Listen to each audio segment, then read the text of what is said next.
Hi, this is Mike. I'm reading Robert Alter's translation of Genesis, chapter 37. And Jacob dwelled in the land of his father's sojournings, in the land of Canaan. This is the lineage of Jacob. Joseph, 17 years old, was tending the flock with his brothers, assisting the sons of Bilhah and the sons of Zilpah, the wives of his father. And Joseph brought ill report of them to their father. And Israel loved Joseph more than all his sons, for he was the child of his old age, and he made him an ornamented tunic. And his brothers saw it was he their father loved more than all his brothers. And they hated him, and could not speak a kind word to him. And Joseph dreamed a dream, and told it to his brothers, and they hated him all the more. And he said to them, Listen, pray, to this dream that I dreamed. And look, we were binding sheaves in the field, and look, my sheaf arose and actually stood up, and look, your sheaves drew round and bowed to my sheaf. And his brothers said to him, Do you mean to reign over us? Do you mean to rule us? And they hated him all the more, for his dreams and for his words.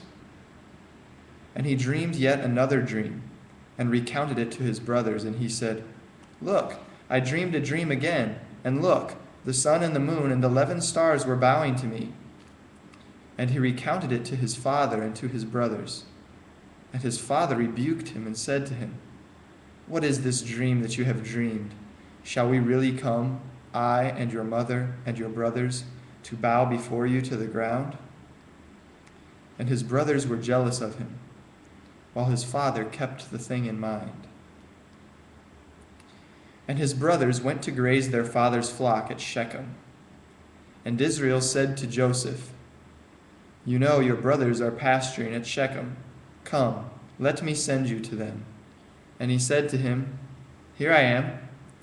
And he said, Go, pray, to see how your brothers fare, and how the flock fares, and bring me back word.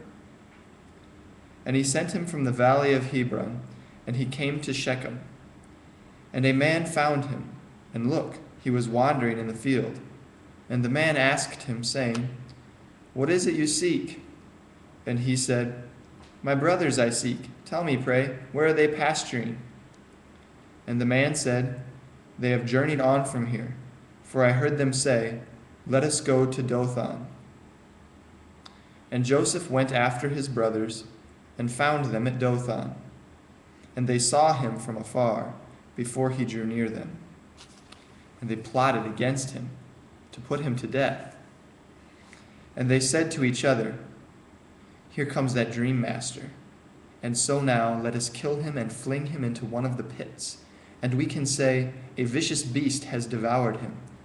And we shall see what will come of his dreams. And Reuben heard, and came to his rescue, and said, We must not take his life. And Reuben said to them, Shed no blood. Fling him into this pit in the wilderness, and do not raise a hand against him, that he might rescue him from their hands to bring him back to his father. And it happened, when Joseph came to his brothers, that they stripped Joseph of his tunic, the ornamented tunic that he had on him. And they took him and flung him into the pit. And the pit was empty, there was no water in it. And they sat down to eat bread.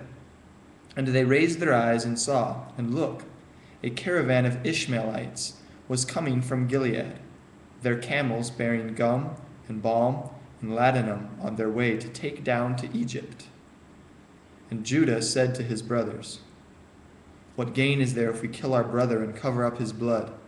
Come, let us sell him to the Ishmaelites, and our hand will not be against him, for he is our brother, our own flesh. And his brothers agreed. And Midianite merchantmen passed by, and pulled Joseph up out of the pit, and sold Joseph to the Ishmaelites for 20 pieces of silver. And they brought Joseph to Egypt. And Reuben came back to the pit, and look, Joseph was not in the pit. And he rent his garments, and he came back to his brothers, and he said, The boy is gone, and I, where can I turn? And they took Joseph's tunic, and slaughtered a kid, and dipped the tunic in the blood. And they sent the ornamented tunic, and had it brought to their father. And they said, "This we found. Recognize. Pray, is it your son's tunic or not?" And he recognized it, and he said, "It is my son's tunic. A vicious beast has devoured him. Joseph is torn to shreds." And Jacob rent his clothes, and put sackcloth round his waist, and mourned for his son many days. And all his sons and all his daughters rose to console him. And he refused to be consoled. And he said, "Rather I will go down to my son in Sheol mourning."